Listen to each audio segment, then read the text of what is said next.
Once upon a dish, where something delicious happened. Today we're going back to World War II. Not to the trenches of Europe, but deep into the jungles of the Pacific. Blood was in short supply, soldiers were dying, and in the middle of this chaos, medics did something insane. Something that sounds like a myth.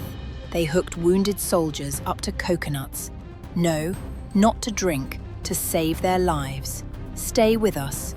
This is the story of how coconut water became a battlefield drip. You're watching Once Upon a Dish. Hit subscribe, because this is just the beginning. 1942, the Pacific Theater, jungle combat, sweltering heat, disease, and wounded soldiers with no blood plasma in sight. Transporting blood in that era was a nightmare. No portable coolers, no fridges in the jungle. And synthetic plasma, rare, expensive, often months away. But then came an idea, desperate, ridiculous, and just crazy enough to work. Coconut water. Not coconut milk, the thick white stuff. We're talking about the clear, sweet liquid inside young, green coconuts. Now, here's the wild part.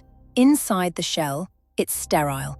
It's full of electrolytes, and it's isotonic, meaning it's similar in structure to human plasma.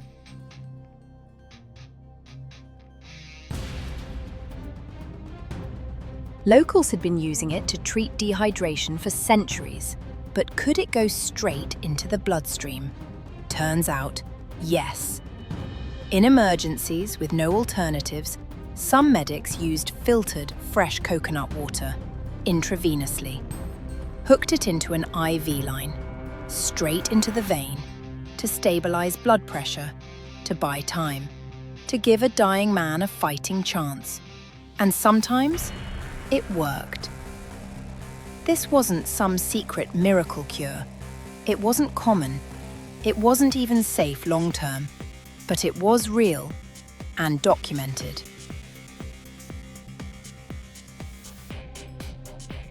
Soldiers on Guadalcanal, in Burma, in the Solomon Islands. They lived because someone cracked open a coconut. And hoped. Why didn't it kill them?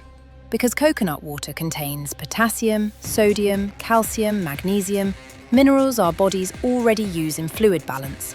It lacks red blood cells, so it's not a full transfusion. But as a volume expander, it bought minutes. And minutes meant survival. Science journals even covered it post-war. One British surgeon wrote, "It is a suitable fluid when no other sterile solution is available." Translation? If all hell's breaking loose, try the nut.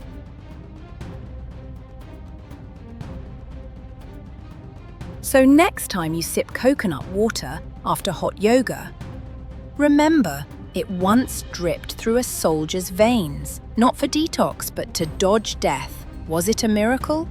No. Was it smart? Maybe. Was it human? Absolutely. War forces invention. And in the Pacific, coconut water became courage in a shell. So, would you let someone hook you up to a coconut if it meant survival? Let us know in the comments. And hey, this is Once Upon a Dish, where something delicious happened.